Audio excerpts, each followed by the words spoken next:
தலையீடு செய்து குழப்பத்தை உருவாக்கி கொண்டிருக்கிறார்கள்.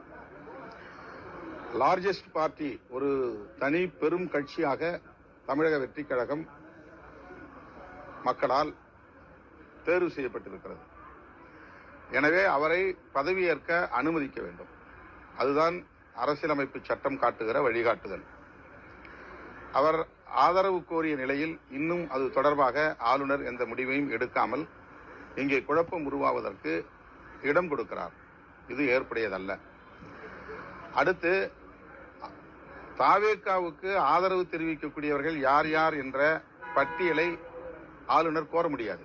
உனக்கு யார் சப்போர்ட் பண்றா, 118 கொண்டு வந்து ப்ரூவ் பண்ணிட்டு அப்புறம் நீங்க பதவி ஏற்புக்கு வாங்க அப்படின்லாம் சொல்ல முடியாது.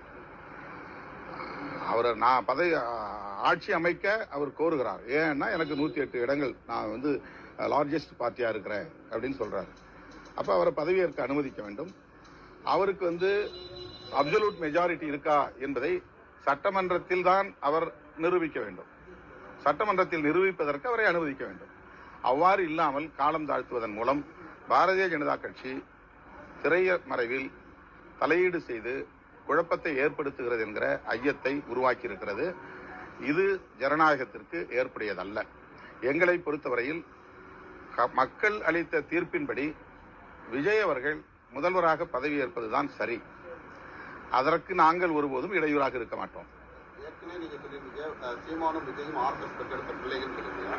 ஆர்எஸ்எஸ் பெற்றெடுத்த பிள்ளையான விஜய்க்கு நீங்கள் ஆதரவு கொடுக்க அதற்கான சாத்தியக்கூறு சரியா இருக்குமா? அதாவது என்னுடைய கருத்து, பாரதிய ஜனதா கட்சி தொடக்கத்திலிருந்து தமிழக வெற்றிக் கழகத்தை கையாளுகிறது என்பதுதான்.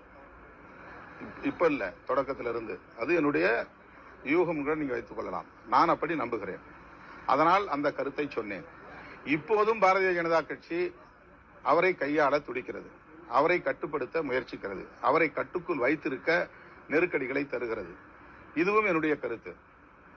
இந்த நிலையில் பாரதிய ஜனதா அல்லது ஆர்எஸ்எஸ் சங் பரிவார் கும்பல் அவரை கட்டுப்படுத்த முயற்சிக்கிற போது நாங்கள் காங்கிரஸோடும் இடதுசாரிகளோடும் இணைந்து பணியாற்ற விரும்புகிறோம், ஆட்சி அமைக்க விரும்புகிறோம் என்று அவர் சொல்லியிருப்பதை நாங்கள் கன்சிடர் பண்ணுகிறோம். அது இதில் உள்ள நல்லது கெட்டது அல்லது நிறை குறை, எதிர்கால அரசியல் போக்குகள், இதை நாங்கள் பரிசீலிப்போம் என்று சொல்லியிருக்கிறோம். இது குறித்து ஒரு முடிவை முன்கூட்டியே நான் அறிவிக்க முடியாது. எங்கள் கட்சியில் உள்ள முன்னணி பொறுப்பாளர்கள் மற்றும் நாங்கள் தொடர்ந்து கருத்தியல் ரீதியாகவும் களப்பணிகள் அடிப்படையிலும் இடதுசாரிகளோடு பயணிக்க விரும்பி அதன்படி பயணித்துக் கொண்டிருக்கிறோம். எனவே அவர்கள் எடுக்கிற நிலைப்பாடு என்ன என்பதையும் அறிந்து நாங்கள் ஒரு முடிவை எடுப்போம். ஏற்கனவே சொன்ன அந்த கருத்தில் இன்றைக்கும் நான் உறுதியாக இருக்கிறேன். பாரதிய ஜனதாவின் ஒரு கையாளுதல், அந்த தாவேகாவை கையாளுகிற முயற்சி, அந்த அடிப்படையில் தான் அந்த கருத்தை நான் சொன்னேன்.